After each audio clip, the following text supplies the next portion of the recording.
Well, good morning and welcome back to the Art of Fire Glass Blowing Studio. I'm Bruce, your narrator, and we're glad to have you with us today. And so anyway, here's what's on the program today. We're going to do live for you a platter, a Fiesta bowl, and then a rondel. So the idea with our pieces today is to show you basic bowl shapes, but also what we can do using centripetal force. So we're starting to get a few of you signing in here. Got up to 6 people already, in case you missed my first 30 seconds. I'm Bruce, welcome aboard, Art of Fire, and we're doing the Facebook Live. So our program today is to get a platter, Fiesta bowl, a rondel, and we're going to have a variety of decorative styles with this. And let's say hi to Foster over here. Good morning, Foster. How goes it today? We're fine. How are you, folks? Okay. Thanks for being with us. Enjoy the show. Todd's going to put on a good one for us. Great. And I see that Dale Kohler has signed on. So good morning, Dale. And this is yours, the pumpkin. So if you will share, like, and comment in the on the Facebook Live, the comments will get you registered for a free drawing. So for the last several weeks, we've given away a piece. Last week is this beautiful pumpkin here, and Dale Kohler is our winner. So before I go through what's all on exhibit here, this is the prize for this coming week. So if you'd like this beautiful blue ruffled bowl, comment. When you comment, we keep records of it, and we put all the names in, and we have a random drawing to see who is the lucky winner. So our emphasis today is kind of on the bowl form, but also departing from it a little bit. So you're going to see a variety of things. The first thing is going to be a platter. And these are several here along the back row. You can see a variety of decorative techniques. We'll discuss them in just a few minutes. Hey, David McDermott. Welcome aboard, my man. Okay, so we've got the platters back here, not to be confused with the 50s singing group. However, if anybody would like me to sing Smoke Gets in Your Eyes, just let me know. Here's a platter up front with a nice, beautiful rake pattern. Over here we have the Fiesta bowls. A Fiesta bowl will be Todd's second demonstration today, and they come in a variety of colors, and we'll be talking about that in a few moments. And then the last thing we'll do is the rondel. The rondel is kind of a variation on what we'll be doing with the bowls. A lot of folks want to know how we make the rondels, so we've included that today to show you what we've got going. So there you have it. That's the plan for today. Here's the price list on what we got going. And what I would like to tell you is that if you can get to Facebook Messenger and do direct messaging, you can get to Theta, who's working the computer for us today and does every week. And she'll be able to take orders. If you'd like to order one of these pieces that you see on the table today displayed, she can arrange that for you too. We also have a catalog on artoffire.com. You can check that out and see the many things we have to offer. But let's see Josh Ries trying to sneak around and get away from us. Hey. Okay. And Todd has successfully got away from us. He'll be coming back in just a moment here. So Todd's going to be doing the demonstrations today. And here's the man of the hour, Todd Hansen. All righty. Yes. He's gone from being Catman to Platterman. Yes. Okay. So anyway, so what do we got here, Todd? Laid out on a marble. Several different colors of glass and different shapes. We've got a very fine grind of a white glass powder, and then we have a larger size frit of salmon pink, and behind that is Aurora gold. And we're going to use these to decorate, and we're going to get some texture from them by how we manipulate the glass today. This is a custom piece that I'm making. It's a commission for a service award for a company called Avalier Health. The gentleman who asked for these colors is Colin O'Loughlin, so tip of the hat for 5 years of service to Avalier Health, and throw a little shout out to Jen Mendelson as well. She's the creative director and liaison who puts this all together. And we get ideas and put them together, and that's what we're going to make today, is a commemorative platter. Alrighty, how exciting. So, Todd's giving you the lowdown. We'll discuss a little bit more as we go along how the colors are added and what goes on with them, but we'll give you a good shot here of the Fritz. And these colors will get picked up and then mixed up. We'll have all kinds of stuff going on here. Todd right now is taking his first gather out of the furnace. The furnace holds about 400 pounds of molten glass, and as you can see, it kind of drips around if he doesn't keep it turning. So there goes the drips. Yeah. So that's probably one of the hardest parts of glass blowing, is keep the glass under control after you've gathered it out of the furnace. Oh, Mary Beth Morgan says we suddenly stopped working on the computer. Well, I'm live right now, but we'll check into it and see if there's anything going on our end. Now Todd's going to blow into the pipe and holds the compressed air in there, and it's got no place to go but out into this bubble. Is it going? There we go. There we go. So there comes the compressed air pushing out into the hot glass. You'll recharge it a little with some more PSI, and there we go. We got the bubble started. So that bubble actually forms the interior of the vessel.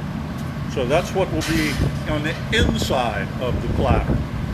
So let's see. Patrick Foley's watching, so I'm hoping that we've got good signal and everything. Somebody comment and let us know, please, that we're actually online and working here. So, well, we're working, obviously. Let me know that the phone is working. You can see what's going on. So now Todd's going to wait just a few moments and let this cool off. Now, we don't have a thermometer to put on the pipe, but one of the things that glass blowers look at in order to gauge the temperature is the color of that stainless steel pipe. And as it cools, it will get darker. And it could eventually turn black. If it gets that color, we've probably lost most of the heat and risk cracking the glass. And right now, he's right at the point he wants me to get out of the way, and he's going to take another gather in our furnace. So by placing the iron over into the pool of glass and turning it, it's almost like gathering honey on the end of a chopstick. And you can see now he's got a lot more glass gathered up. And he'll grab one of his cherry wood blocks here probably. We use the cherry wood. We could use any fruit wood. It's got a nice tight grain and it's soaked in water all the time. That way it creates a bed of steam for the glass to roll on. If you take a close look, and if your cameraman gets closer, you can see the steam rising from the block. That glass is still pretty hot because you can see it moving all around. So with a little more blocking and a nice slow, steady rotation, he gets it perfectly shaped up, and he'll probably put a little more air in it. Now we have taught in the past when we didn't have issues, you know, with the COVID thing going on. We've taught classes for 20 years here. And I've almost never had a student ask me, how slow should I turn? It's always how fast. And look how slow and under control Todd's got this piece of glass turning. And lots of times that's the key to making a really nice piece of glass. When he takes that block off, you'll see there's more steam rising, and he goes right back in the bucket with it. Now, will you be gathering your first coat of color after this, Todd? Yes, so I'll get another gather of clear. We're going to strip a lot of that into the bucket, into the furnace and in the bucket, and then we're going to pick up the frit on the marvering table. We're going to specifically try to get a third of that gold for the central disc, and then we're going to do the remaining 2/3 with the salmon pink. And that should give us a really nice blend of color and a really pretty pattern and texture, which is great. Part of the request. Here we go. And that's really a cool thing to have, because now that you've heard the explanation, even if it didn't make any sense to you right away, you kind of know what to look for, and that's the beauty of it. So Todd will take his gather. When he says he strips the glass off, if he gathers a little more than he wants, he lets it drizzle off. Now some of it will drizzle off and back into the furnace, but we'll come over here so we can get a good view of when he drizzles it into the bucket, should that happen. So by raising the iron up at a high angle like that, the glass is falling back in the furnace and reusable. Now watch the magic. This is how fluid the material is. It's just drizzling straight off. It also helps to keep the gather uniform so that it's even all the way around. So he's going to get a little bit of extra heat into it so he can go over and begin picking up the frit. We'll walk on over here to the other table, the marver, so that you can get a good view of this. So he'll be picking up these two different colors. One will be toward the pipe. The other will be at the far end. So you can know he's going through the gold. And by inclining the iron at that angle, he's concentrated that color all the way out toward the tip. Now he'll change the angle of the iron by holding his hands down, and now we roll through this beautiful peachy color. So he'll probably do this a couple of times just to get a really good coating on it. You have probably a minute or so of working time, but you really want the glass hot so it'll pick things up. So go back for a reheat. These shards of glass, this frit, is at room temperature. But because the glass on the pipe is so hot, it's able to pick these up without any difficulty. If we had larger pieces of glass, we might have to preheat them, like you saw us preheat the cane pieces 2 weeks ago.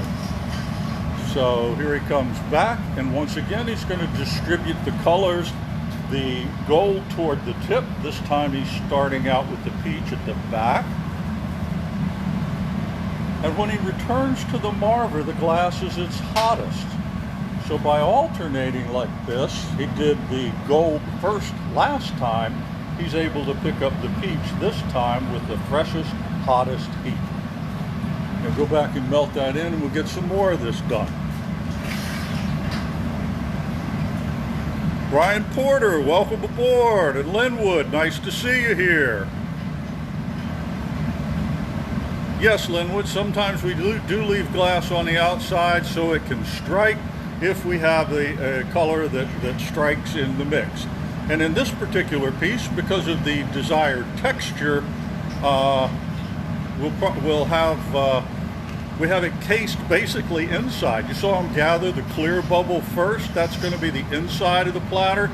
The outside is actually going to wind up being the white, which isn't going to strike. And once again, he's fortunately shown me to know what I'm talking about because he went for the gold first and then the peach. So there we go, and he's getting a really complete coverage on both. So by alternating which one he goes for first, he's able to use the heat to get it. Now he's going to need a little bit of room on the marver here for working.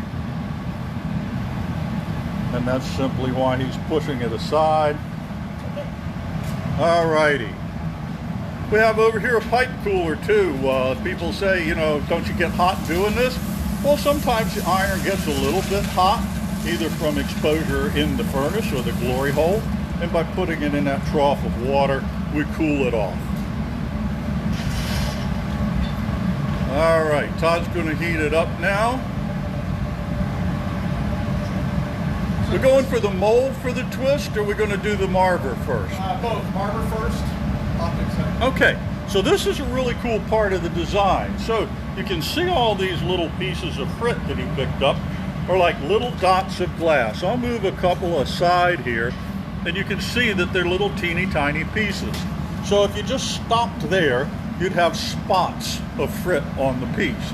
But by bringing the piece over with the frit really, really hot and placing it on the metal marvering table and turning it in one direction only, the friction of the glass against the tabletop causes the frit to twist into lines. So it'll become apparent here in a few moments. It's going to take a few shots at this. He's got a pretty healthy gather of glass there. Does the cooling it doesn't burn your arms? No, we don't really usually get burned on the arms. Most burns in glass blowing come from a transfer of heat to metal. So you can see really well the twist occurring up in the peach up near the pipe right now. He's going to put some more air into it. All this manipulation and pressing against the glass can cause it to cause the bubble inside to shrink down. So be sure to comment and let's have some likes on here. The likes help us. It lets other people know that they ought to be here. Same thing with the sharing, and comments will help you out, because if you would like to win the free piece this week, you got to comment. So let us know what you think. Mary Beth says, nice twist. Thank you, Mary Beth. We sure do appreciate it. So, like I said, this is going to take a couple of steps, but it's only the first part of the decorative process. But you can begin to see how the frit is elongating into lines now. Now he's going to put it into a mold which has metal ridges on it, and he's holding it down against that and twisting. So now the friction is against the metal blades of this particular mold, and you can see the lines forming. There we go. Okay, so now he's got lines going up and down it, and because the manipulation kind of shrinks the bubble a little bit, he's going to come back and do some more. Right now he's simply rolling back and forth on the marver to get the symmetry reestablished. Every time you go and manipulate the glass a good bit, you kind of throw it off center. Alrighty, so this piece was a feather pattern requested. I'm going to say again, shout out to Colin O'Laughlin at Avalier Help, just in case you came in a little bit late. This bud's for you. We're going to do this pattern, this pulled pattern here. We've got the gold and the salmon pink. Now we're going to use that hooking tool to do the feather. Okay, so on its own, this is really a pretty design. It could turn out into a really beautiful pattern just like this, but Todd's going to add another design element to it, and he's going to use that metal hook, and he's put a glove on his hand to protect his hand from the heat. So he's going to get the outer surface of that really hot, then he's going to pull it back out, but he's not going to go back to the bench. He's going to stay right here, and he's going to use this metal hook down here, and he's going to reach out over the tip of the glass and start pulling lines in it. So we'll come over here for a view. So I'm going to let it get a little softer, a little hotter, so that the colors on the outside will flow and keep the body underneath fairly stable. Here we go. All righty.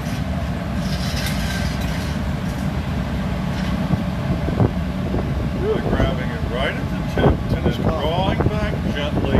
He brings a line all the way down to the pipe. That area of the gather we call the moil. It's the leftovers. So he's going to heat it up, then he'll go from the opposite side. So the idea here is if you let the glass fall away, you bring it back up. Now while he draws that line back, you'll notice the glass is falling toward the floor. That's why he let it hang down to begin with. Now you notice that he turned it sideways right then, or turned it 90 degrees. He's going to put lines in between those two. So here we go, see how it's flopped down? He turns it over, and as he draws the line back, the glass falls downward more. One more heat and we'll have the fourth line in this direction. You can also notice that the pulling on the glass is making the gather a little bit shorter. So when he comes back out this time, grabs the open spot and draws back. So what this is doing is pulling the gold color up through the peach in kind of a feathered pattern. And you can see those four little nubs up by the pipe. That's where he finished the draw out. So before he does any more, he's going to make sure that he's got this shaped up and ready to go. When you manipulate the glass like that, it pulls it back directly toward the pipe. So now by elongating it a little bit and marvering just to make sure that he gets it off the pipe some, now he's going to do the tough one. At least it's tough for me. I've tried this. This technique is a little tricky. Now he's going to start up toward the pipe and drag it out over the tip. And quite often we only go about halfway and do the sides and then finish up, because every time you pull on this now, it makes the piece a little longer. So this is the really cool part, and this will drag the peach color down into the gold. So as soon as he's set and happy with the piece, he comes up between the previous two draws and goes down. See, he only went halfway. He comes to the other side and draws part way. Now he can come back and bring those two lines a little further down the piece. You can also see that the piece becomes harder to move, and then he has to reheat it. So you're fighting a lot here. You've got the heat that dissipates, you've got gravity working against you. By coming back to the bench, notice how he put the pipe with the handle end down and then brings the tip up. It gives him a little better advantage with the gravity thing. Now he's brought those two trails to meet together right in the center at the tip of the piece. He's got two more to do. Please remember to like, share, comment. You want to use the comments because that's how you might get a free piece of glass.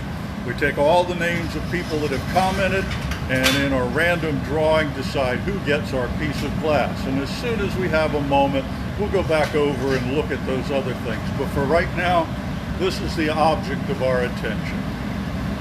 So you noticed how he brought him up halfway up the piece again. Now he'll get a little more heat in it and he'll finish it up. Well, hello, Michael Herman. It's awesome Michael to have you back. Here's Todd.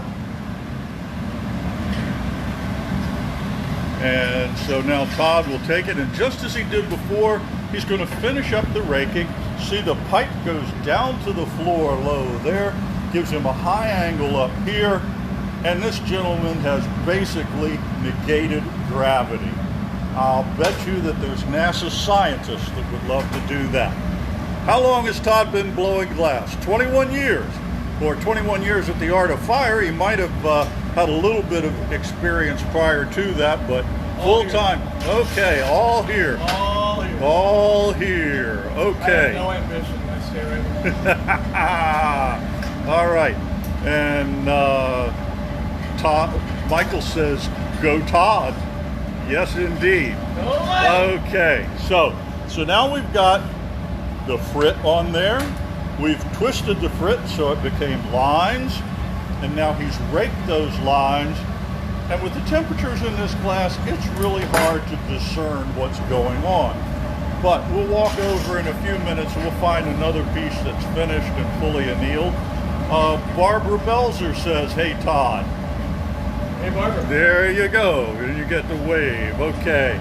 So he's going to get this all shaped up again, and then what he'll do after he gets this exactly like he wants is take another gather of clear and run through the white that we saw on the end of the marble.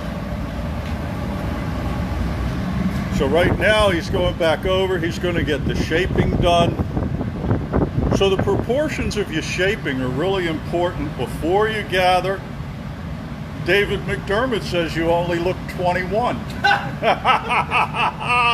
the acne. He found a glass school that starts early. I got to do this for my Anti-gravity Todd, that's it. We're going to give him the anti-gravity boots. One more way for Michael. All right. Back at it. Okay, Annalise, that'll be fine to watch the replay. Glad you're back with us. So Todd's getting everything all shaped up, and as I mentioned a minute ago, the proportions of the glass are really important to whether you gather. If the piece is too long, it gives you kind of a mess. It's hard to control. If the piece is too short, it's kind of the Goldilocks art. Not too hot, not too cold, just right. Not too long, not too short, just right. And so anyway, that's how we work it. Salute, David McDermott. Okay, so Todd's getting the heat back in there. Going to finish up his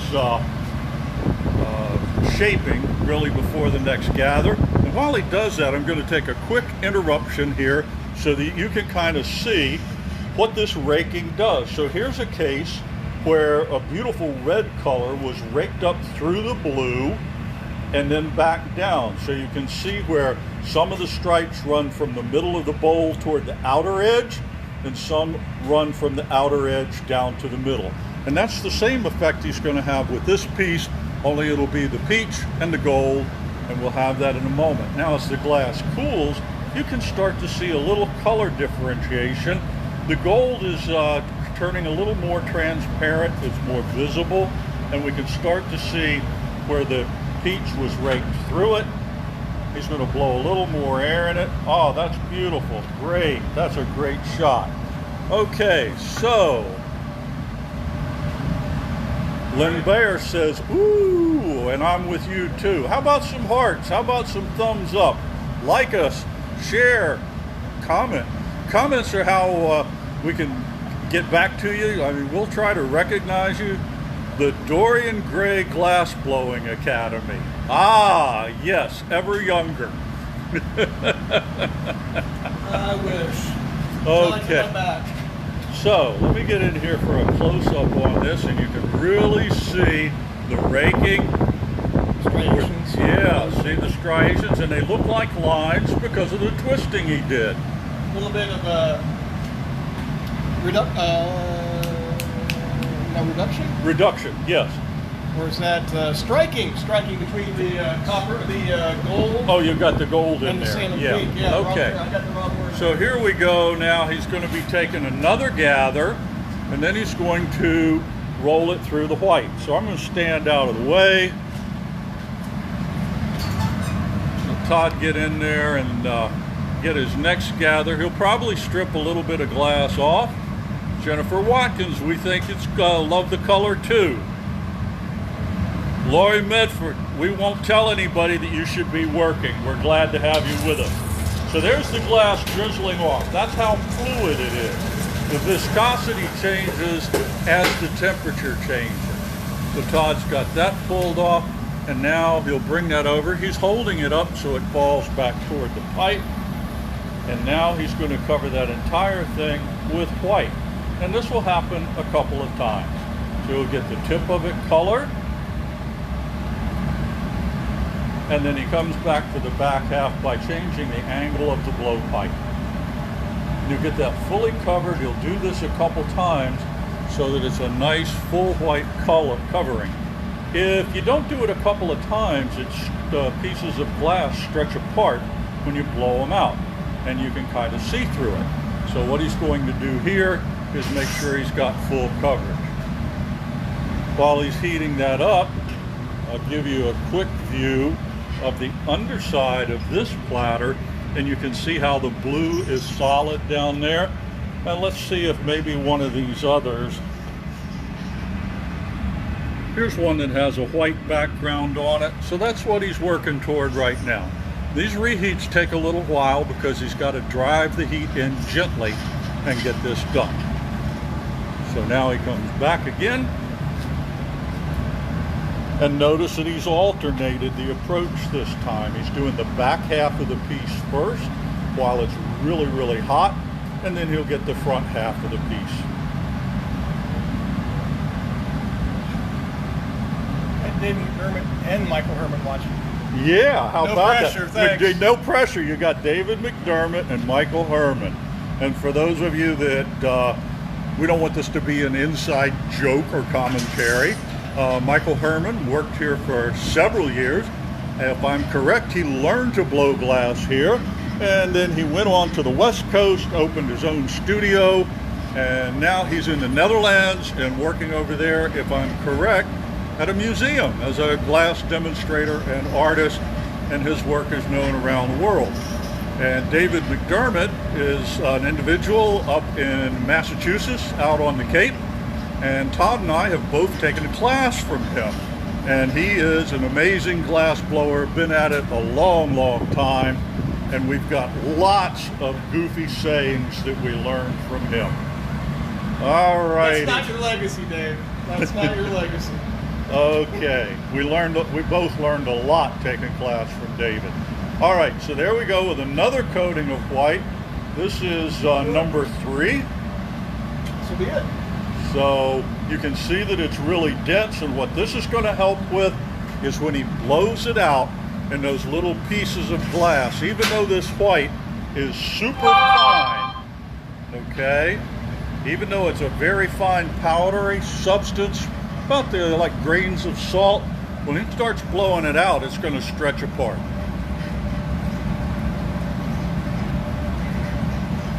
Diane Sheldon, welcome aboard. Glad to have everybody. Give us a shout, give us a wave. Please comment, talk to us. And it's to your benefit too, because the more you interact with us, the more you're likely to win the prize this week. We'll get to that in just a moment. Todd's got the heat in it. See how it's flopping around? This is an indication of the really hot nature of the glass. By using the block, it helps to stabilize. And you can see that it begins to acquire the shape of the block. This kind of pear shape, also called a parazon, is something that we basically start out with. Most all of our glass is made by beginning with a spherical shape or near spherical, and then we cut a line in it near the pipe. And you've seen us before do what we call a jack line. So Todd's inflating this right now. And this will take a couple of steps, and he's got a pair of calipers here on the bench, and that's going to tell him when he gets to the diameter he wants for the piece. So it's going to take a couple of goes at it. We don't try to do it all at once. It conceivably could be done, but it would require so much heat that it would be almost uncontrollable. Better to take it slow and easy. So use the Facebook Messenger. You may have a link on your screen. I don't know what kind of screen you've got, but direct messaging or DM will get you straight into Theta. She can answer any of your questions or take your orders. You can also use the Art of Fire website. It's artoffire.com. We have a very extensive catalog on there. Todd's going back over to marver the tip a little bit. You can see it from here. We won't chase him. But what he's doing right now is selectively cooling part of the glass. By rolling that glass on the steel table, he's cooled the end of it, so when he blows, he will... All right, without a shield? Okay.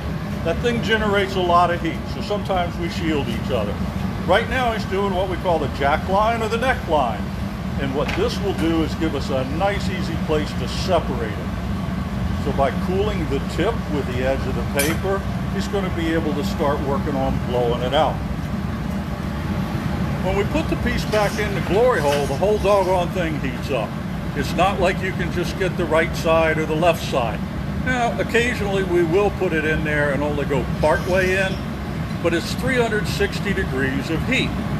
So if we don't want the bottom to get too thin, we simply cool it before we blow. In the early stages of making a piece, we have to heat the whole thing. Todd now is using the jacks to create that neckline, which is really a point of separation. This is where it will come away from the piece. See how he's cupping the end of that gather in the palm of his hand with a piece of newspaper. Crazy, but it works.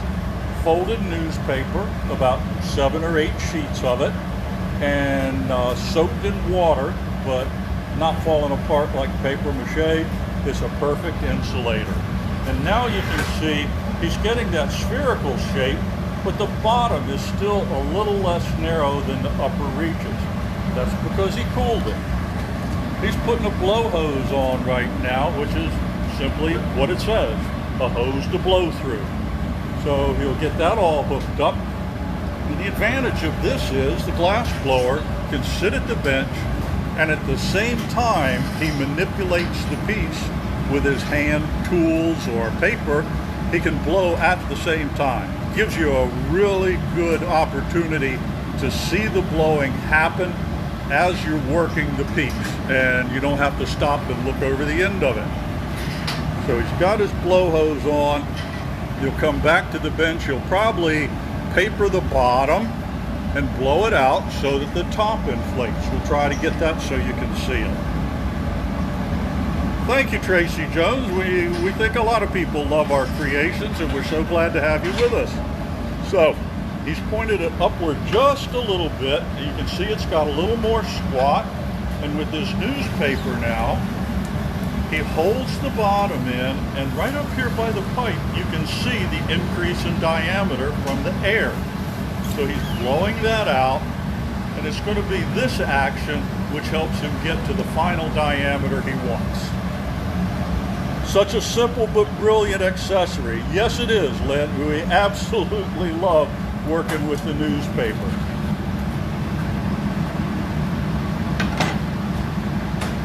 So now he's checking it with the calipers to see where he is on his measurement.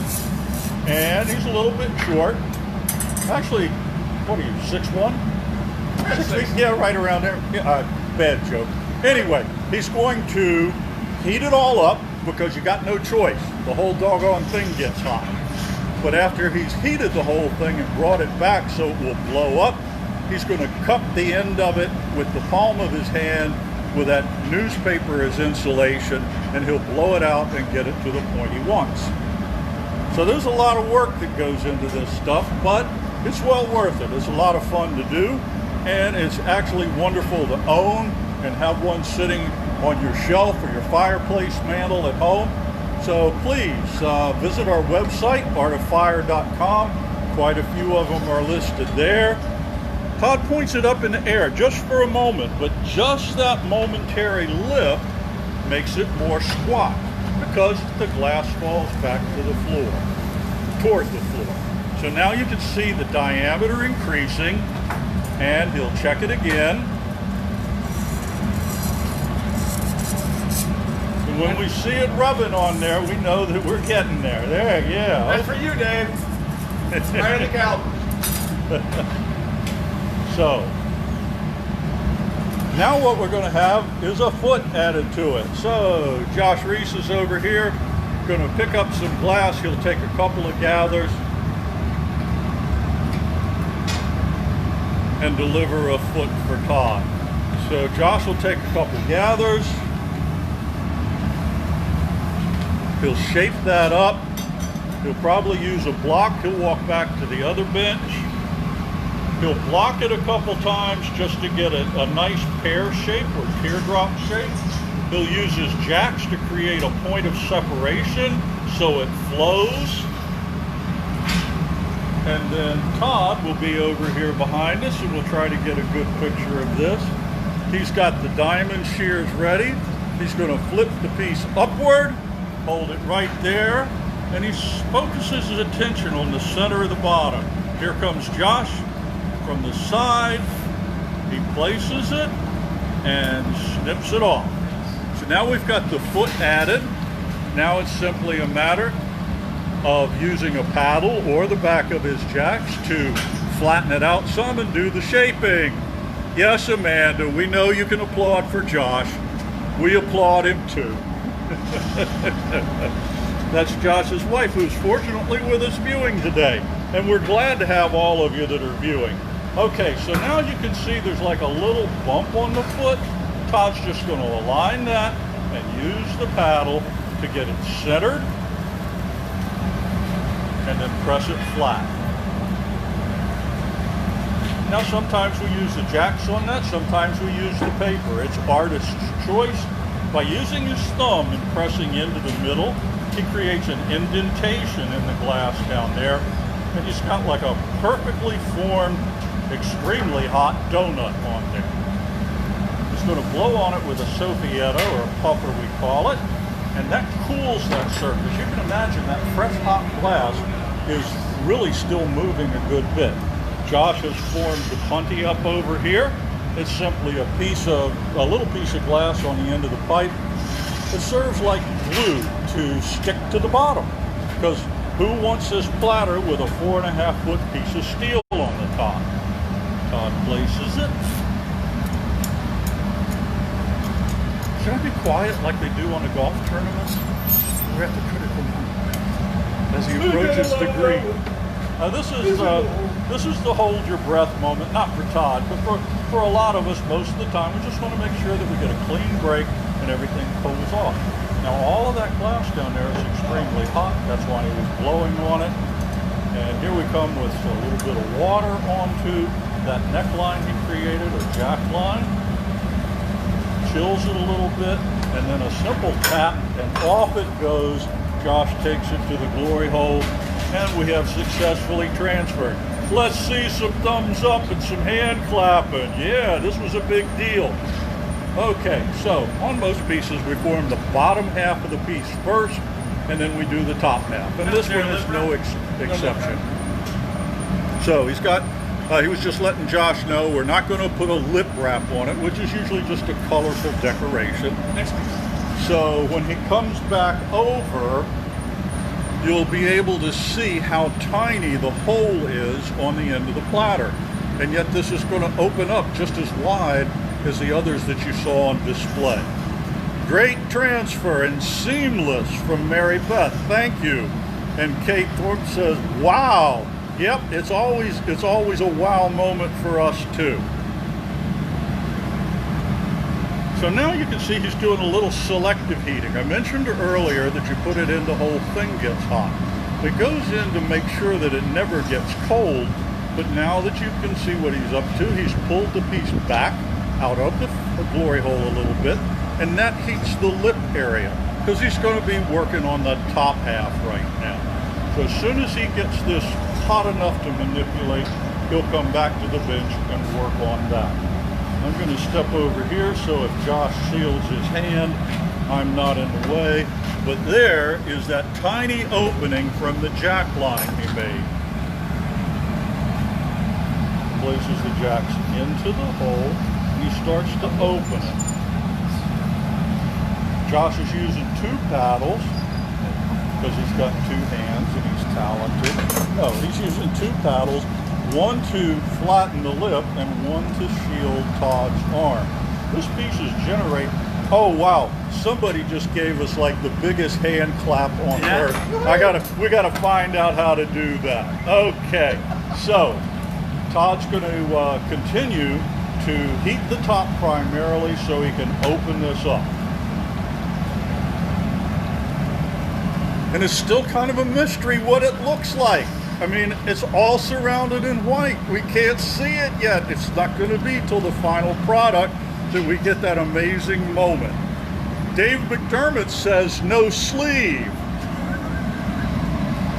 I've lost all the nerve endings in my right arm, so... Lots of times glass blowers will wear a heat-resistant sleeve to protect their arm.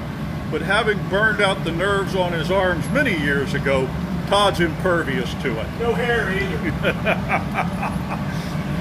That's a joke. He has not burned out the nerves on his arm. Okay. So you can see that he's concentrating the heat in the upper half. He can't let the bottom half get completely cold though. Not only would it crack, when he goes to spin this out later, it'd be largely unsuccessful.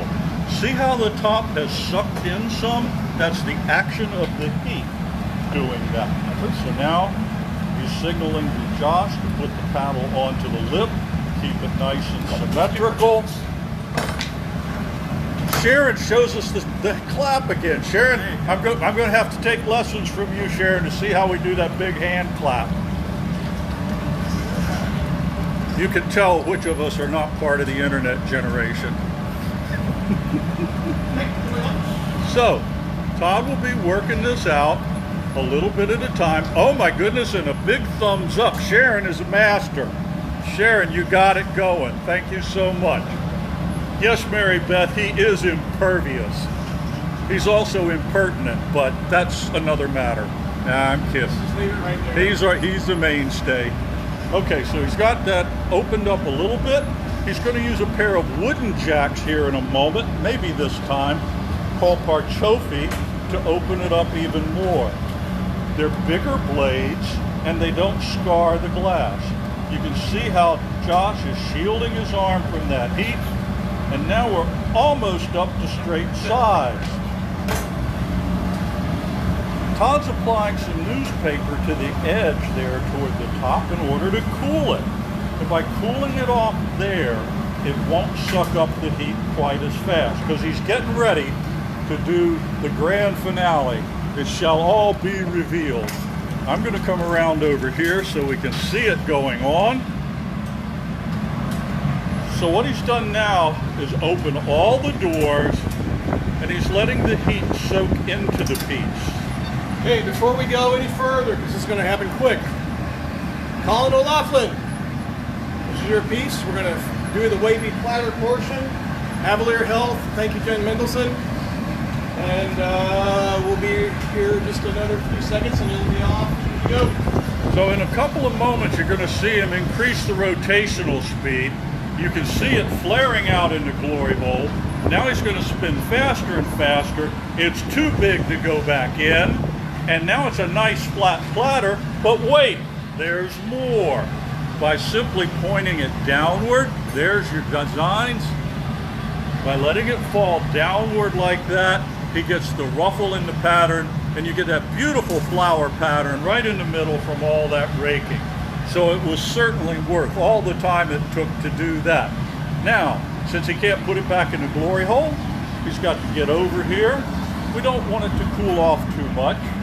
And he's going to tap on it.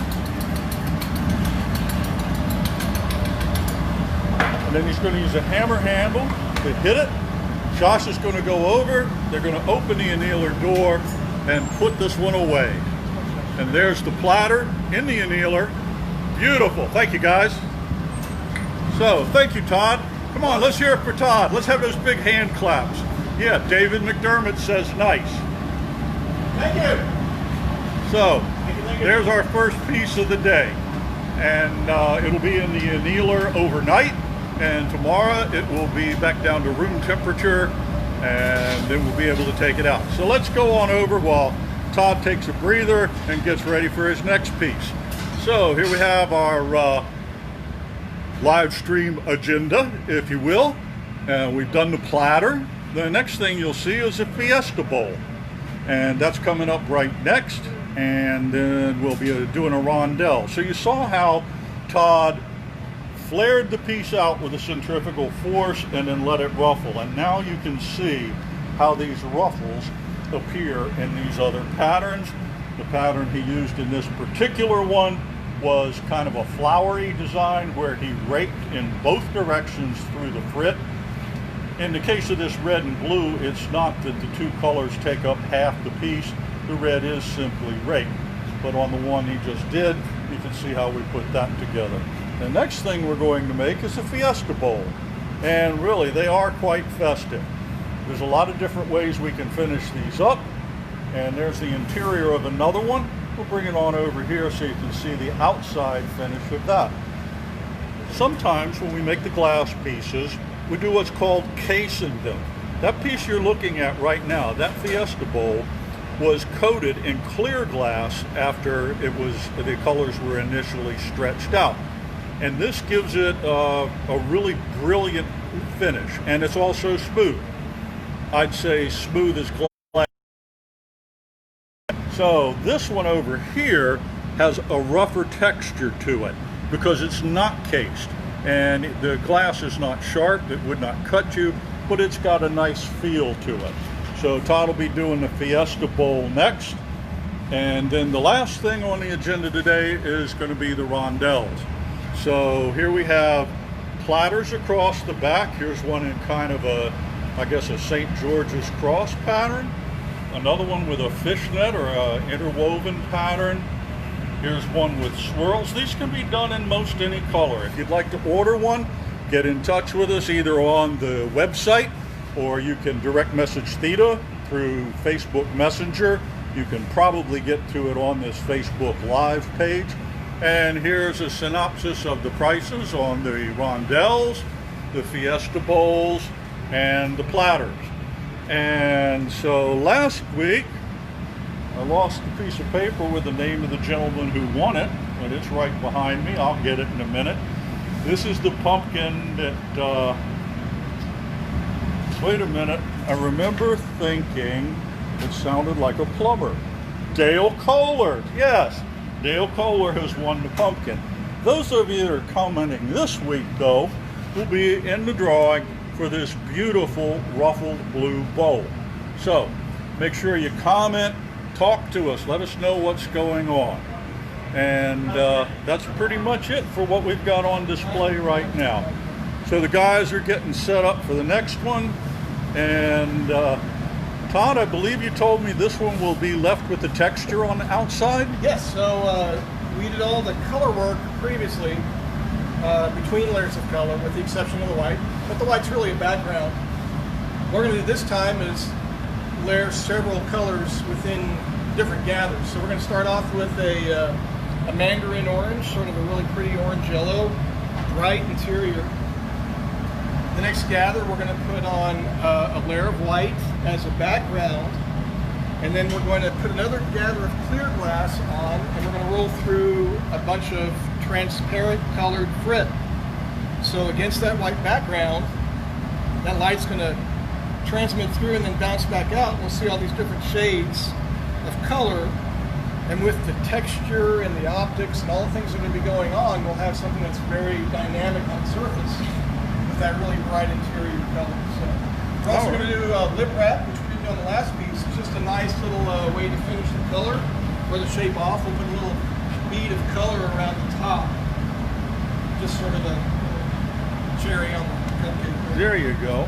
All right. All righty. Optic molds, we'll get to those. And So Todd's going to finish getting the equipment ready. The experienced craftsman makes sure that his tools are in place. We got one of those? We got one of those, and so that he doesn't have to say, "Hey Josh, pick this up for me," or "Go get me that." It happens, but we try to avoid it. So he's getting his tools aligned and everything.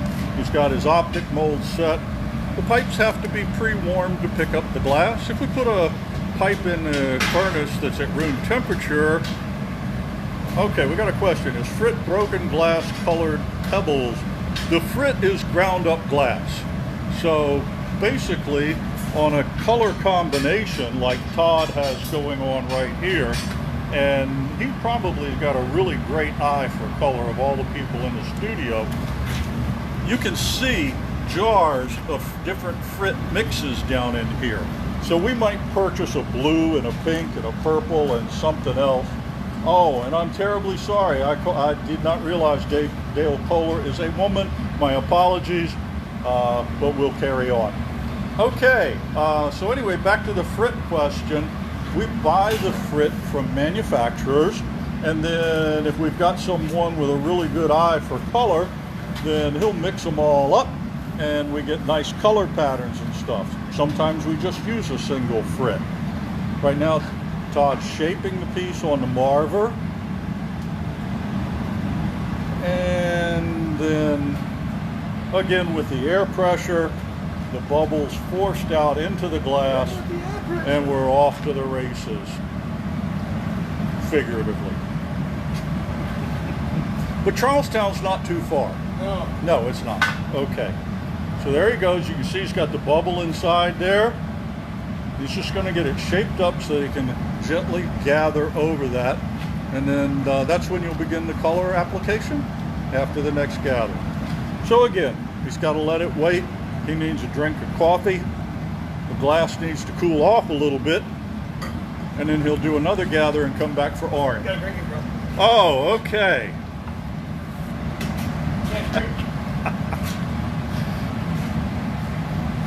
We'll show you a little bit more about the color in the frit since somebody asked earlier. But right now, we really want to stick with the action right here where it is with Todd Hansen and the Art of Fire. So, if you'd like this piece, this isn't earmarked for anyone, is it? If you would like this piece, one that you've seen made right before your very eyes, contact Theta. We can do the direct messaging on Facebook, or you can email us, or you can get in touch with us on our website. You'll notice he's patting the glass into the orange frit. And he'll pick that up and melt it in and get himself a real good coating on this. Dusty Road Pottery loves the play-by-play. Thank you. Something's got to make me feel good about this whole process. I'm kidding. It's quite enjoyable, and everybody here is really great to work with. And I'm sure if you've run across us either in the studio or at the Renaissance Fair, you've already seen that. So now Todd's coming back, and we're going to get another coat of orange. Like I told you with the previous piece, this is going to get blown out, so you don't want it stretching far apart and leaving gaps between the color. So he's got that. Now, one of the things about the transparent glass is, as Todd explained, light transmits through the transparent glass, and if you put an opaque coating behind it, then what you wind up with is the light is reflected back to you. So think of the light traveling through the transparent glass, striking an opaque surface, and then reflected back toward you. And that's what he's setting up now.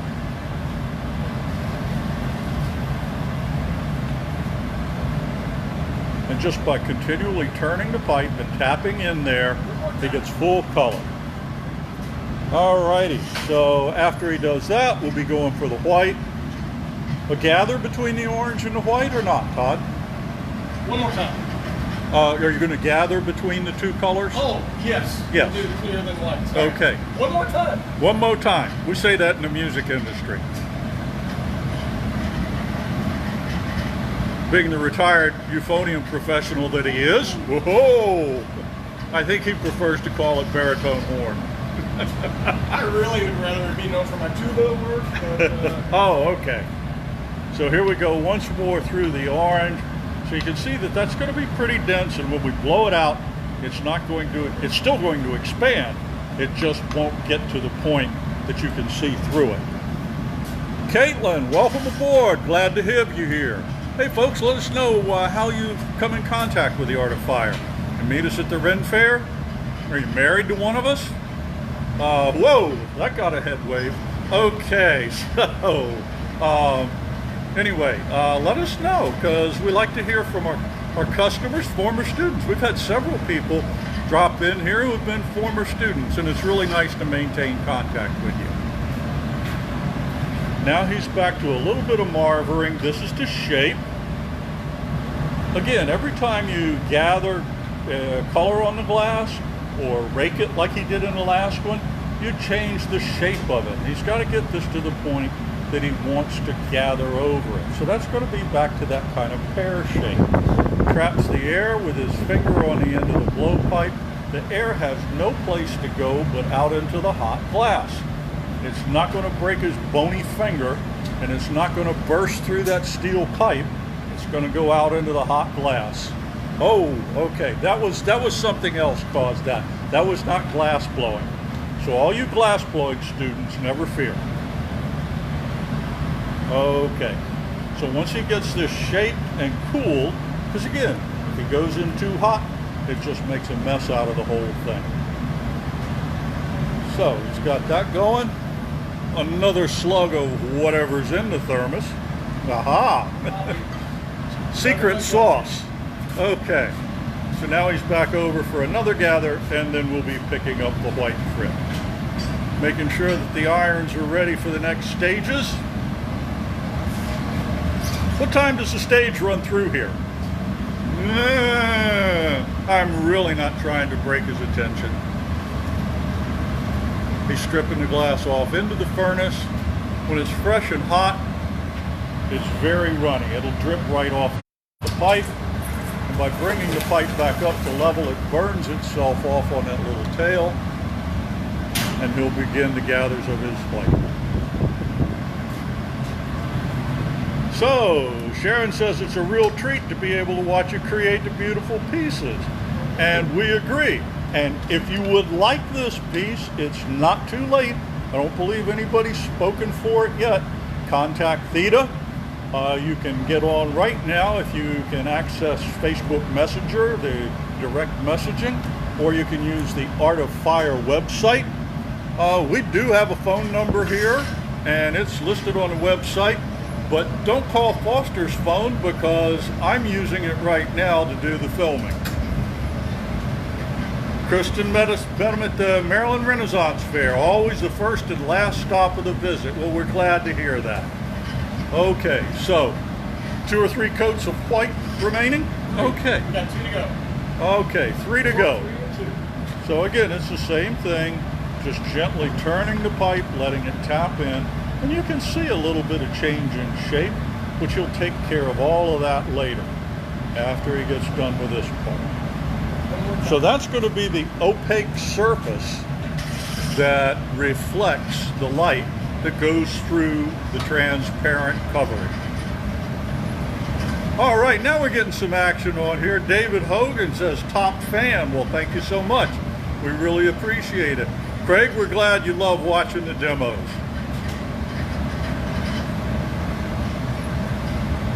Okay, so a couple more reheats and then back over. Craig's visited the studio many times and made pieces with both Josh and Todd. Glad to hear it. Glad to hear it. Okay, here we go. Now you can see that's a pretty dense coating of white. Done with that? There we go. He's done with the white. Alrighty, Craig, we can't wait to see you back.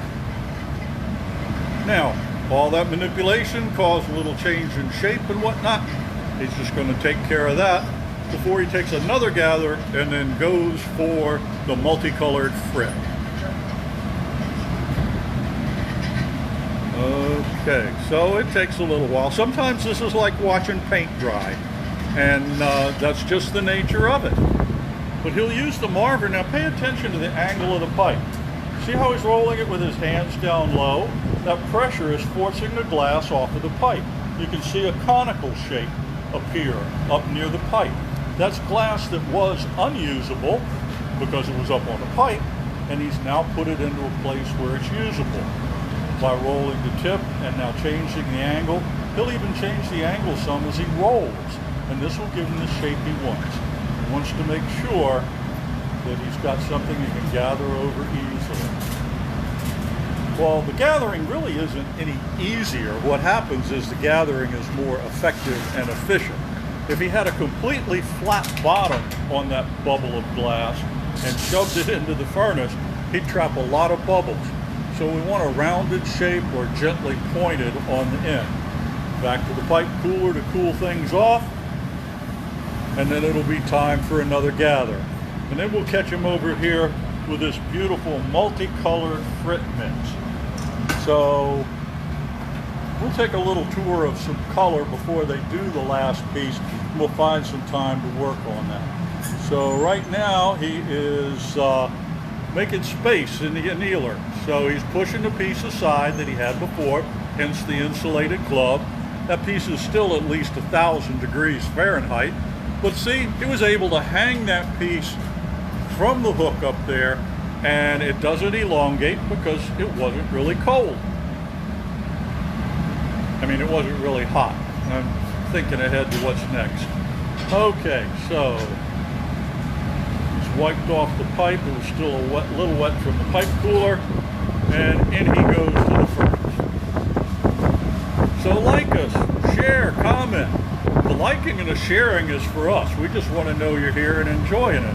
But the commenting is good for you, because if you comment, you could win a free piece. So there he goes with the drizzle off, and it'll be a quick transition to vertical to get it to burn off. It separates itself, and he's ready to come over for some frit.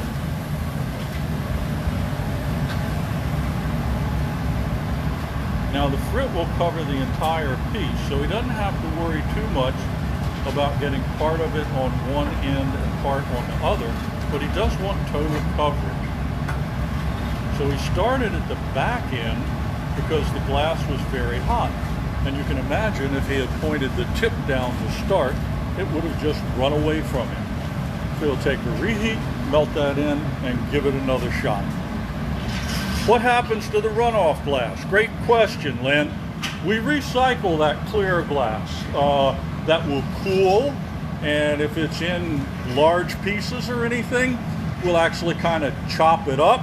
In fact, I could show you in a bucket over here our chopped up clear glass. There's a couple pieces that haven't been chopped up yet, and they get put into the formulation of mix, which we call batch, and mixed up to melt in the furnace. Now the colored glass, we can't do that with. It would contaminate the mix. but we are able to get that recycled. Now here we go with another gather of frit. See how he's using that angle of the pipe to control things, and it keeps the glass from getting too long or out of control. Did you have Josh? And now you can see a really thick coating on there. Did you have Josh Josh?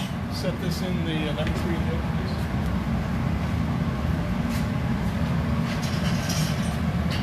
Do you mind setting that piece of cranberry, the number 3 note for me for the sure. Please, I forgot.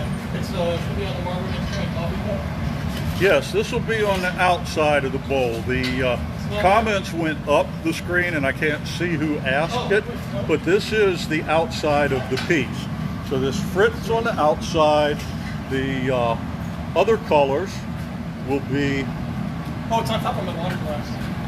There you go. Okay, so a little bit of... Yeah, so try that one of these days we'll learn to communicate. No, I'm just kidding. Josh put a solid chunk of color in the annealer. The annealer's held at 900 degrees, and so what that'll do is warm up so Josh can make the lip wrap. Now we're a long way from doing the lip wrap yet, but it's got to be preheated. So that's what Josh has done over there. We're going to do the lip wrap with the man. Sounds good.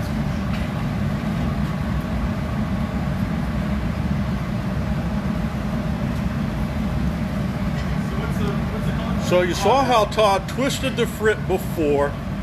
Mary Hallbecker, welcome aboard. Glad to have you. Okay, very cool.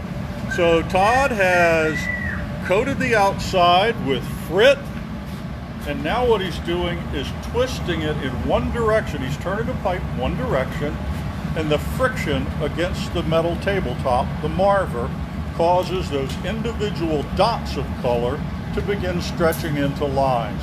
You can see it appear at the pipe first. The outboard end, or that away from the pipe, is a little slower to catch on. There's more torque applied right at the pipe, and the twisting of the pipe is going to pull it around. Again, or into the optic mold, Todd? We'll twist it in the optic. And okay, we'll shade it so now what he's going to do is drop it into that fin mold there, and twist the piece. We'll get a lot of lines twisted in this. Sometimes when he does this, it even squeaks. It makes noise. So you can see the lines taking shape. Once he gets that to where he wants, he'll take it out, heat it, and there's those beautiful lines you see, the striations in it. So he'll also be going into this other mold right here. You've seen us use these over the past few weeks, and it's 32 points, I believe, on that aluminum mold, and that's going to give us the kind of striations that you see here. You can almost see like a ribbed feature, darkened lines going up the piece. If Todd doesn't put it in that 32 point mold, then it's just one continuous band of color. And putting it in the optic mold is going to interrupt that pattern just a little bit, but with a beautiful design.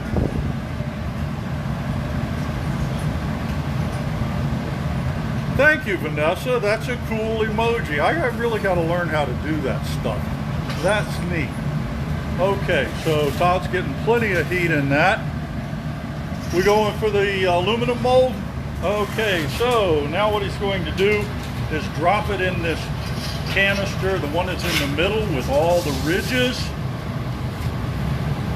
And he drops it down in there, he blows real hard, and that's what forces vertical lines into the piece. Lines that are aligned with the central axis. There you go.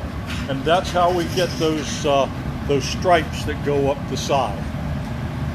So that's just about it for decoration, isn't it? Yeah, we're done. Okay.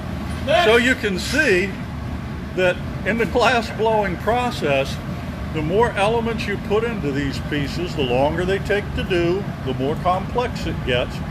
And now he's just got to the point that he's ready to make the piece out of it. But it's well worth the wait, because he's got a beautiful parazon of glass down there. He's blowing it out a little bit, but you notice he's not using the pressurized blowing now. He's just simply blowing free into it. Hi, David, and tell Yukimi hi. I really miss you guys. So, in a moment or two, he'll keep this blowing out. Now, he's not going to case this in clear glass. He wants the texture to be there, and even though those were little shards of glass, they've been heated up enough that they would never cut. But they are to the point that you will feel them if you purchase this bowl, which, by the way, can be yours. Can anybody quickly tell me how many times I've said that? I have no clue. At any rate, Todd's cooling the tip again, so he'll be able to blow that out without expanding the bottom too far. You can see the expansions up in the top. You can also tell where the end of the blowpipe is, because that's where the swell begins. So lots of times when we put a bunch of dense color on a piece, we might not be too sure where the end of that metal is. But when you see that area where it starts to swell from the blowing, that lets you know there's the end of the blowpipe. Todd will heat it up and probably begin his jack line this time. And he will cut a line in it so we have a place to separate. And he's going to squeeze that down. It's a really important step in the glass blowing. If you leave that jack line or neckline too thick, it quite often gives you a really ugly separation. So now you'll see that he brings it over and cools the tip some, because he's going to be blowing out in a minute. And he doesn't want that to blow too much. On with the jacks.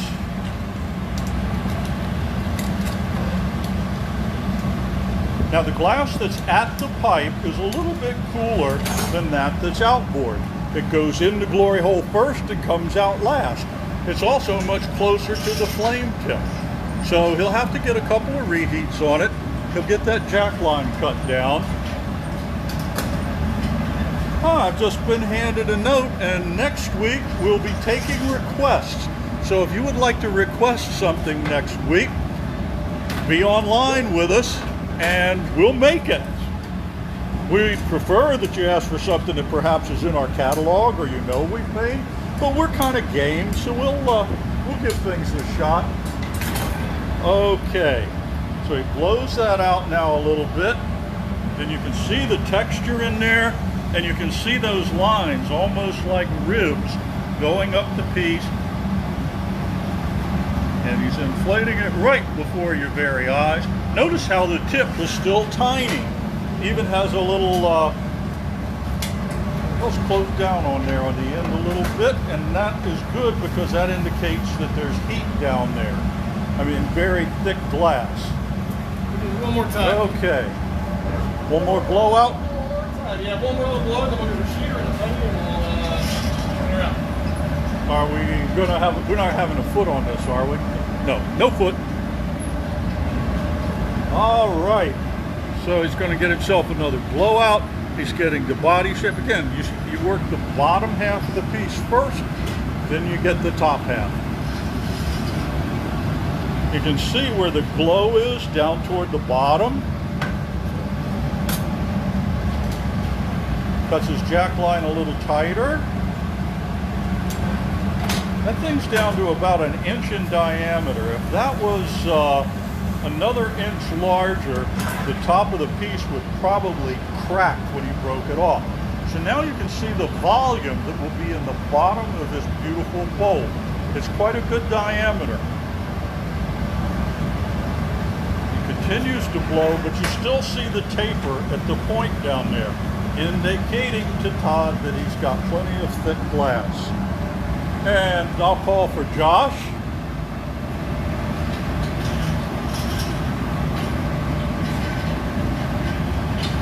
This is long distance assisting. Oh, he's bringing me another note because I forgot to say something. Oh, okay. So anyway, they're going to put a cheater on this. And so, Mary Beth, look at those colors. Has it been purchased? No, I don't believe it has, but Theta will answer that more appropriately. Watch what happens here, though.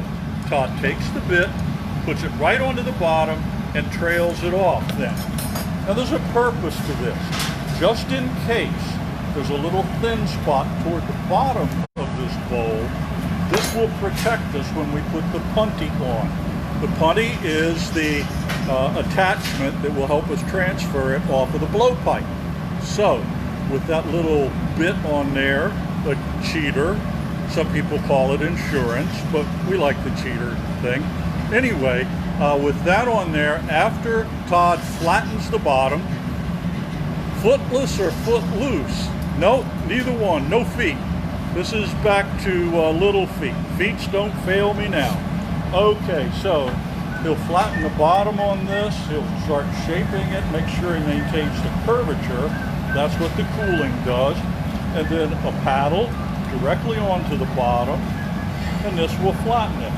Because who would want a Fiesta bowl with a round bottom that rolls off the table? A Fiesta bowl. We have, however, for close friends, made beer mugs with rounded bottoms so that they have to drink the whole thing before they can set it down. But that's a rare occurrence. Okay, so Josh is over here shaping up the punty. Todd's got the piece reheating. I saw a what is this, maybe a late arrival. We're making a Fiesta bowl. I'll show you one in a minute. Now we attach the punty. We're going to let that cool a little bit. You can see that it's glowing. It went on very hot, but Todd's got it placed right directly onto that little pad of clear glass, that cheater that we put on, and that's where the piece will break free.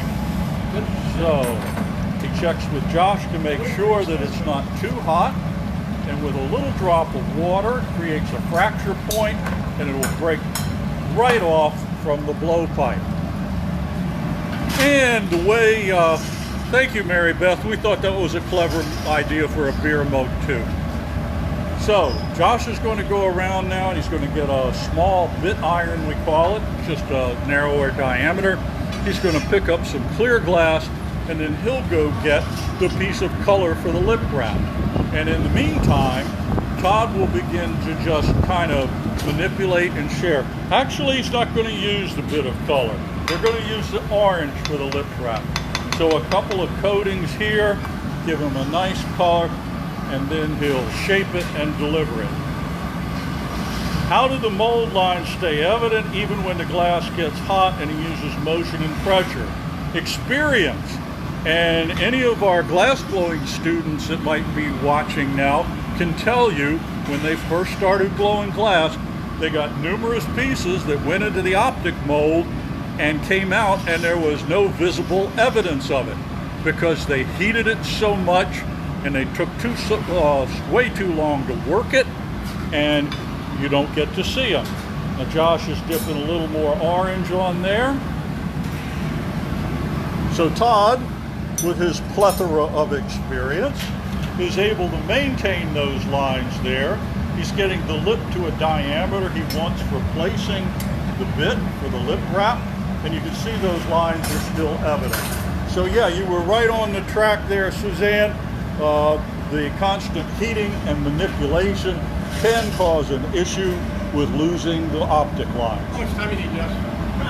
10 seconds. Okay, take this flash to the back. So I'm not showing either one of them on camera, but you can hear them. They're talking back and forth. How much time does Josh need? When is he going to be ready? Todd gets just the right heat in the piece so it's not falling apart. Josh will approach from behind the bench. He'll take the bit, tag it, and now he just gently, by bringing it all the way around and then casting the glass off, it just burns itself off, and we've got a beautiful orange lip wrap on top of this Fiesta bowl. So now it's back up to the opening process. He'll be using the jacks, and he may use the Parchofi as we go along. And okay, I got an extra note here when I said next week we would take orders. You need to contact us in advance for the piece you want made, and we'll be glad to make it before your very eyes. But we need to talk about that before. We're not going to just start the live stream and then ask who wants what. Now, if we don't have too many orders or anything, maybe we will say open season and watch the glass blowers sweat. That's the beauty about getting to narrate this. Okay, so we're in with the jacks, the big paddle shielding his arm, and Todd tells him when to put the small paddle on to flatten the lip. And even though the piece is spinning, you can still see the striations caused by the optic mold. That's because he's never overheated it. So there's a lot that goes into this.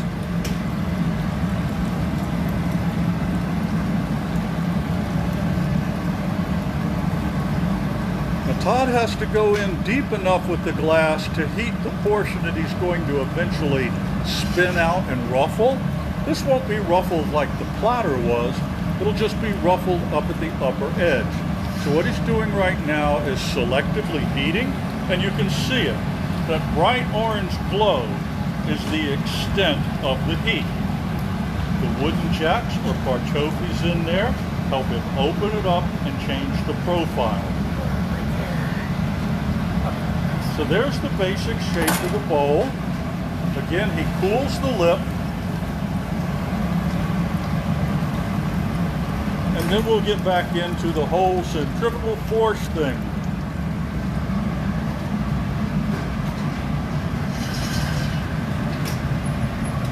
So he'll open the doors, exposing himself to much more heat, but he can take it. And he's not going to go quite as deep for all the heat this time. He's going to be in there for a little bit so the rest of it doesn't crack. But what he wants is the upper reaches of that to open up. And when he gets that to open up like a top hat, he'll bring it out, he'll spin it. The spinning centers it up and then brings it down. And here goes the ruffles in another beautiful Fiesta bowl. Alrighty, you can still see all the striations in it, all the way down to the very bottom of the piece, and the interior, that beautiful orange. The white is reflecting through the glass. There we go. Okay, so now Josh is gloved up.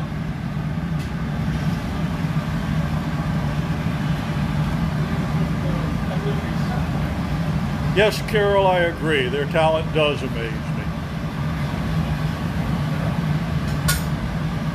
Okay, so that comes off. Into the annealer it goes. And another bowl. So somebody had said, what are we making there? And this is it in another color. You can see the lines from the optic mold. So we call these Fiesta bowls. And they come in a variety of colors. They can actually be ordered with whatever color you want. So back to the mock-up board. Here we go. We've done a platter, a Fiesta bowl, and we're going to do a rondel. Both of the pieces you've seen this morning have used a technique where the rapid spinning of the pipe caused the glass to flare out, and then by pointing the glass toward the floor, whether it was a platter like this one or whether it was a Fiesta bowl, caused things to ruffle. Sharon Gurney just purchased that bowl. Oh, okay, so somebody did. Sharon just purchased that. Great, thank you very much, Sharon. Really great. If you're disappointed because she purchased that, why not order one? We can have another one made for you, either in the same colors or just exactly what you want. So, to continue with my train of thought, which is like a 40-car derailment, we've shown you the platters that were ruffled and left kind of wide. We've shown you the Fiesta bowl, which is ruffled but stands taller. And there's another thing we can do with glass, and that's to create a rondel, which is basically just a disc of glass. I'll bring around here on the side, and you can get, it's rotating so it keeps running away from me. It's like trying to catch your kids when they're little. Okay, so anyway, there's a rondel. And here's another one, and we've got quite a few around here. We can make you a rondel if you want. Or if anybody wants, they can order the rondel that Todd makes this time. So, Foster, would you mind going in the back and perhaps getting the number 41 in like a 0, 1, and 2, so I could just show the people. Somebody had asked about the frit. What? Okay. So people have been asking, who's the man behind the camera? This is Bruce Ferguson. This is the voice, the man, the myth. So we just want to introduce you to Bruce. He's the man that's been explaining everything to you. So thank you, Bruce. All right, thank you. Okay, so Josh and Todd are going to be, well, Todd will be working on the rondel mainly. It's kind of a one-man trick, but while he does that, some of you had requested some information, maybe a bar of the 41 also. I'll start with the frit and explain what's going on. So our furnace just has clear glass in it. If we had blue glass in it, you wouldn't have been able to see the pieces you saw made this morning, unless you just wanted them in pure blue. So by using clear glass and adding color to it, we're able to create a multitude of colors. In fact, I'm going to show you our wall of color back here. Foster's picking out a couple of pieces, and we're going to set them right down here on this plywood packing table. And I'll give you a little bit of rundown on what's going on here. So the glass colors are manufactured overseas by folks that have a ton of furnaces. They might have as many as 15 furnaces or more running at a time, and they might melt 500 to 1,000 pounds of blue, and then they'll take it out and they'll bring it out and sell it, and we buy it.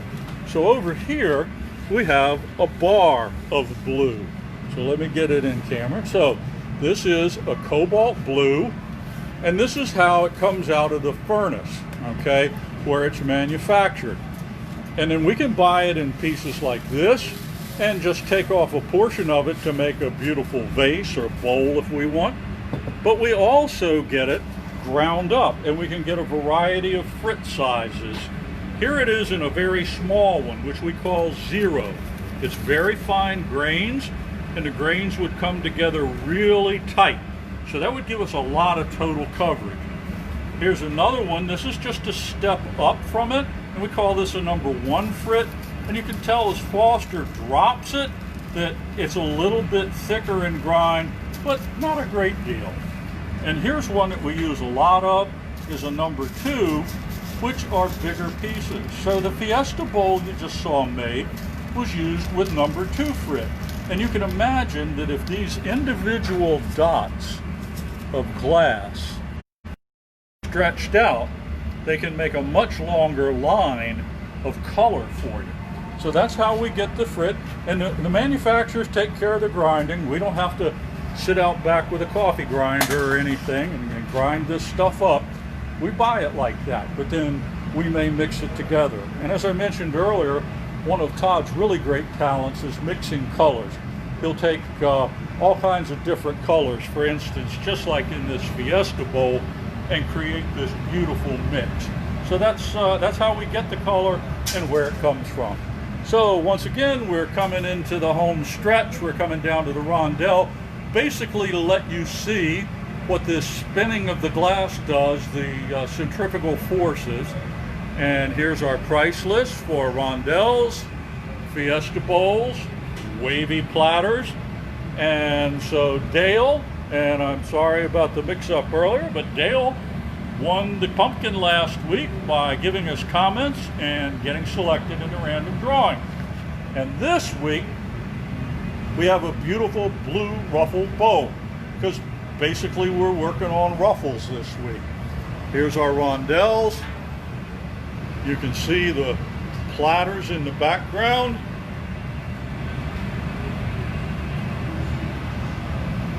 Quick, can anybody tell us who sang lead for the platters? And there's our Fiesta bowls.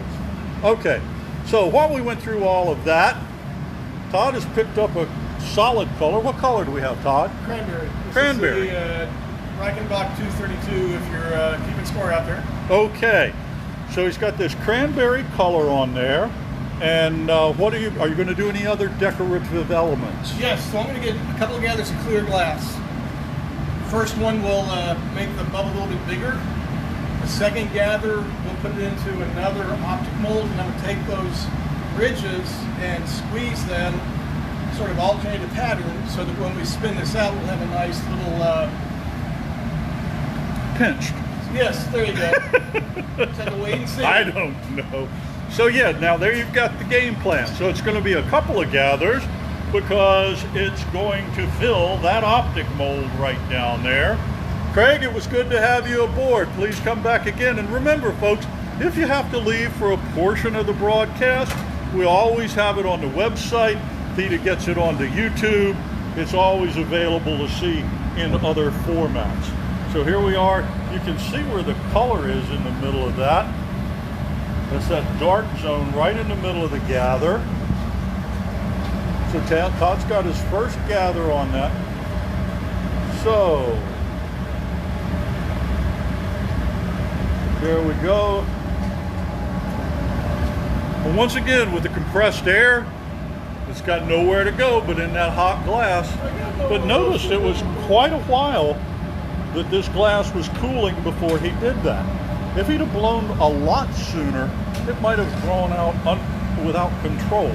So by taking his time and letting the glass get to just the right temperature, perfectly controlled with a nice core of cranberry right in the middle.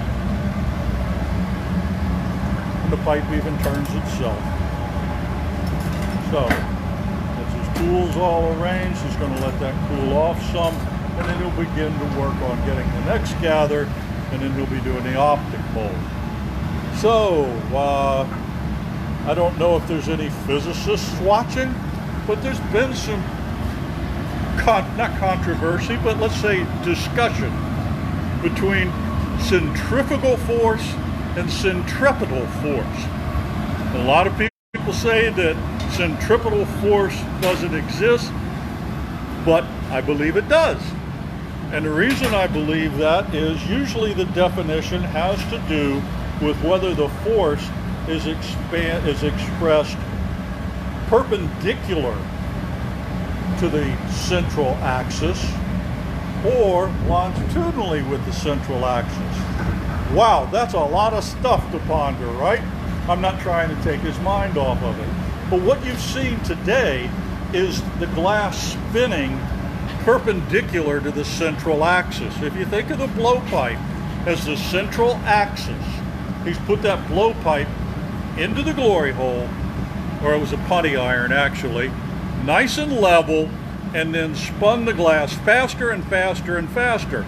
And the force took it outward, just like a centrifuge does. And it took that glass and expanded it perpendicular to the central axis. Now last week and previous weeks you've seen Foster and Josh taking an iron and kind of spinning the glass around like an airplane propeller. And when it moves in that direction, it's expanding longitudinally from that central axis.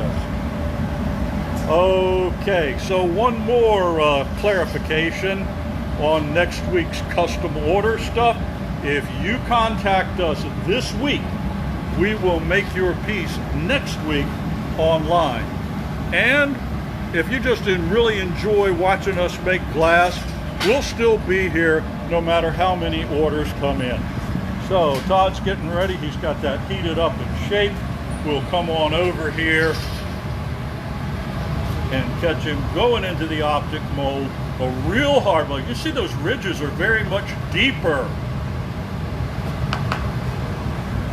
And there you can see them in the glass. Okay, so now it's a matter of selectively heating, cooling parts, expanding the diameter, and cutting the jack cloth. Sounds rather repetitive. Now watch as he grabs two ribs and pinches them. Grabs an adjacent two. Well, you notice how sometimes he stops the iron turning and lets it fall away from him so he can get his symmetry back. And once the glass begins to cool a little too much, he goes back for a reheat so he can keep pinching those things.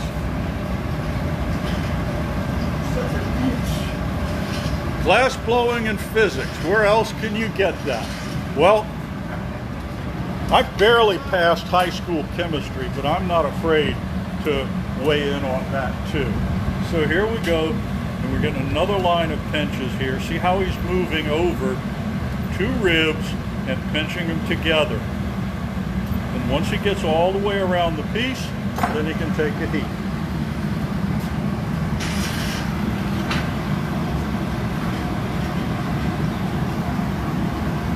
We move back and forth a lot from the bench to the glory hole. The glory hole's running at about 22 or 2300 degrees. And once the glass gets down below, maybe 1700 or something, we really need to heat it. We'd like to keep it hotter than that. And here's a 3rd line of pinches going around.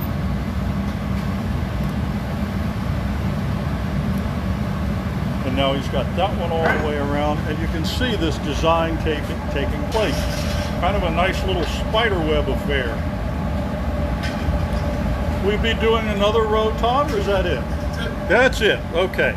So he's leaving the very bottom alone. That's where he's going to have to apply the putty and get the spin out, and this way you'll see these design elements expanding outward from the piece as it goes into the spin.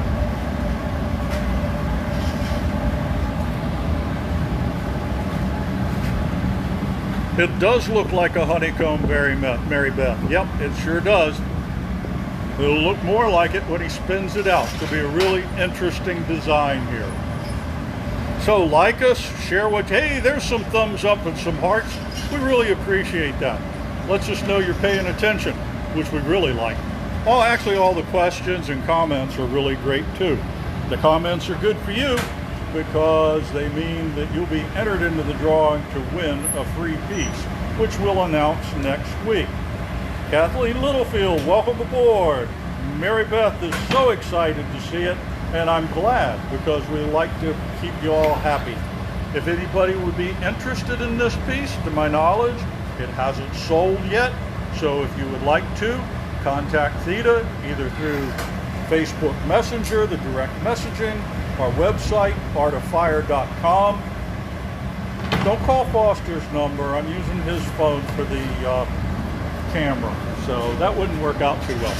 Somebody did 2 weeks ago, and unfortunately I just ignored him. Okay, so Todd's getting this shaped up. He's going to get this lined up to where he wants it, the heat distribution and the size of the piece. See how he's holding it up in the air? This causes the glass to collapse back toward the blowpipe so that it's not quite as long, extended away from the pipe. And this keeping it compact is going to really help when it's time to open it up. So he just gave Josh the signal he wants a putty. Josh is going to gather. Todd's got things shaped up here. We can get a really good look at his design.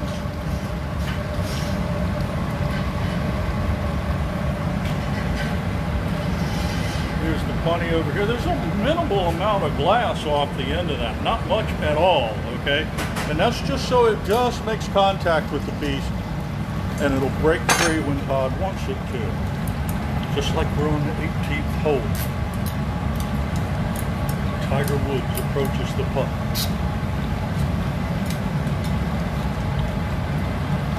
All right, I'm just going to get this placed. Just going to have it chilled a little bit so it's not moving all around. There's some water on the neck. That's restriction. Nice tight line. And a little tap and the vibration breaks it free.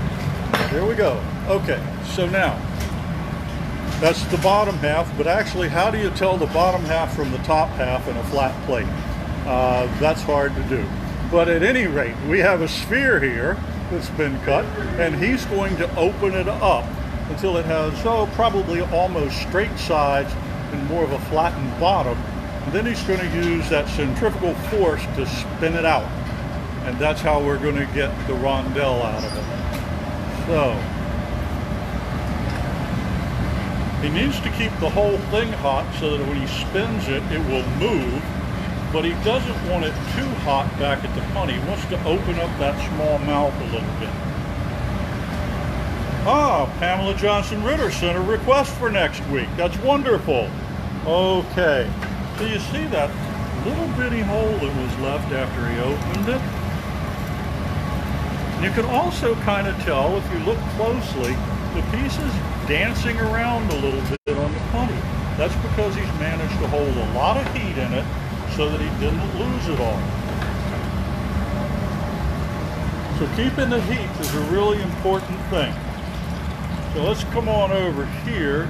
We'll start getting out of his way. He's going to use the wooden jacks, the Parchofi, but I'll tell you what's really neat. I'm right behind you, Todd. The backlight of the glory hole may let you see the design coming through. I'm not sure how bright that image is. We'll get another shot of it in a minute. But it's a beautiful design. So the crimped optic ridges are what those are. You can notice that he reverses direction once in a while, even pauses the rotation. Because even if this whole thing is heating up, he's got to keep it balanced. So it'll be back to the glory hole, back to the bench after the glory hole, and now you can really get a view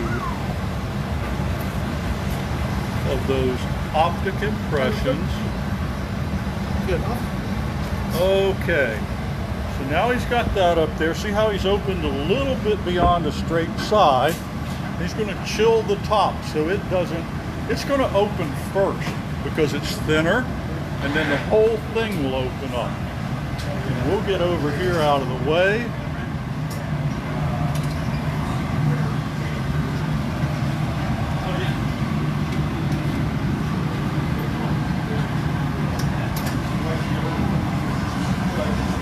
Now you can see what's going on there, and it's awfully bright in there.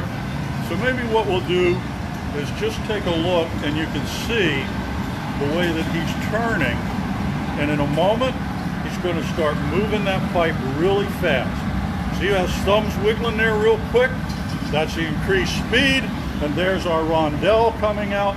He's still spinning it like that to get the final flattening effect. But there he goes, a little slower roll, and you can see that lovely leaf-like pattern in there. All right, nice flat surface, and he just puts a little heat on it right there. I'm going to come around as they get ready to take it off so you can see it from the front. I'm sure somebody wants this piece. So please contact Theta, either through the Facebook or through our website. You can even call the studio. Look at the design in that. Absolutely beautiful. They take it off, and there it is, and it can be yours. Just let us know. So Josh takes it over to another annealer and puts it away, and that's it. Let's hear it for Todd. He did a lot of stuff today, a lot of hard work. Marvelous, marvelous. And Josh, yeah, okay. And Foster, yeah, and me, yeah, sure. Okay, so let's take a look at things first before we close it up for the day. And, well, here's what we saw. We saw a platter, and we saw a Fiesta bowl, and a rondel. And for the most part, there are variations on the same technique of opening up a vessel, typically a bowl shape. If you'd like to order one of these are the prices for the ones we have displayed here. They're also online, and you can contact us on our website, artofire.com. So, the platters. Only you. I'm sorry, I couldn't resist. We've got this beautiful cross pattern. We've got a fishnet pattern here in pink, and we've got a swirl pattern with multicolor frit. And we've also got this beautiful red and blue floral design.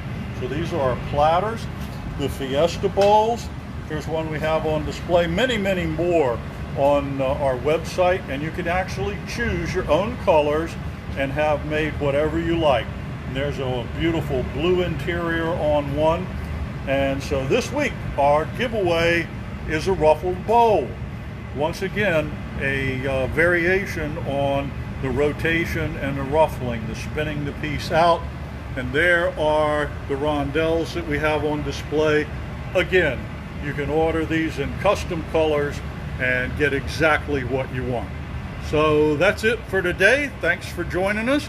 And if you will contact us during the week, we will be glad to make your piece to order next Tuesday for our live stream. And even if you don't order a piece, join us anyway, because we just can't help ourselves. We're going to make glass. Bye-bye.